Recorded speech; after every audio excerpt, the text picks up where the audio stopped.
जय श्री कृष्ण. भीमातीरनिवासाय पंढरीपुरवासिने पांडुरंग प्रकाशाय विठ्ठलाय नमो नमः. You are eating because you are hungry. Finish eating, forget the act of eating then and there. This is called not dwelling on the pleasure. All our vasanas multiply because we dwell on that pleasure. If you know that indriyani indriyarthebhyaha, the stomach is hungry, feed it. The body needs sensuousness, feed it. Forget it. That's all. You know where to draw the line. That is why from brahmacharya to grahastha-ashrama, from grahastha-ashrama to vanaprastha, from vanaprastha to sannyasa becomes a very natural progress. Otherwise, we'll get stuck somewhere if we don't know how not to dwell upon our pleasures. Do not dwell on the pleasure. Enjoy it and leave it. It is an adult, mature, ripe perspective of life and joy.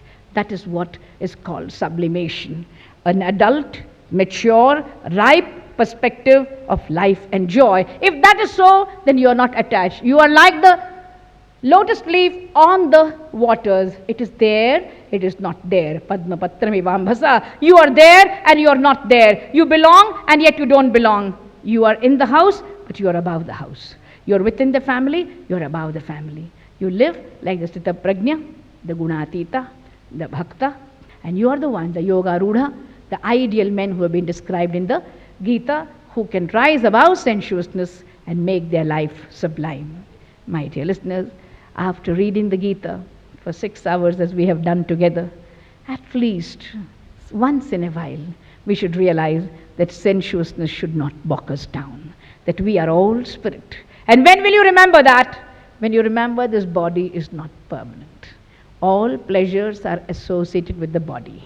If you remember the body is impermanent, the pleasure associated with the body is also impermanent. If you remember that the soul is permanent, then the pleasure associated with the soul is permanent. Now decide whether you want the permanent joy or the impermanent sensuousness. Naturally, in one voice you will say, not suppression, but sublimation. Thank you. By the grace of the Lord, we come to realize through the Gita that God dedicated, God sustained, God propelled activity does not bind. And we have dedicated our lives as Arjuna is asked to dedicate his life to the Lord. The Gita way is the sublime way.